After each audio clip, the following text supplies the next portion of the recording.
Thank you. My name is Jean-Louis Merci, and I'm working for Eurostat, the Statistical Office of the European Commission. So you have spoken a lot about the difficulties you have to gather data.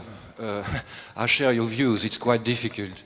But with the renewed interest of the Council and the Commission for the culture sector, we will try to deliver more data than we have done in the past. In particular, what we are planning to do in the next weeks is to publish what is available as statistics on cultural industry. So the second point I wanted to make here is the fact that it doesn't help our work if the definition is moving.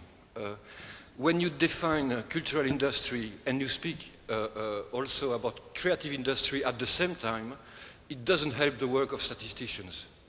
So my plea here is to say we should clarify the concepts in order to be able to produce statistics on them. Thank you. Okay, Eric, how did you select the sample and this idea of moving sectors? Yeah, I think it is, but it's the interesting thing is that the creative industry, so this whole discussion shows that the traditional way of working with sectors within economic data is a bit uncomfortable, actually. And it's not just for the creative industries. You will have similar problems for other areas. It's a new way of looking at economic development. I know that Eurostat is doing all they can to improve this and get the right information.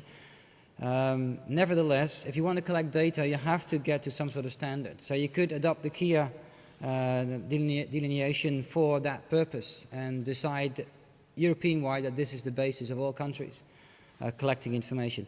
From my investigation, looking at those policy documents, of course there were also mapping documents saying what is the creative industries in our country. And the definitions are not similar, to say it mildly. Actually, there's a big difference. So I think there's a lot to be gained to do this, and maybe this is one of the occasions where we could discuss it. Technically, it's another discussion. I would like to talk about you later on. I don't think it's for this forum. But I think you're right in the sense that we should work with one definition. And we should pick one, because there are several ones that are sensible, but there should be one with consensus.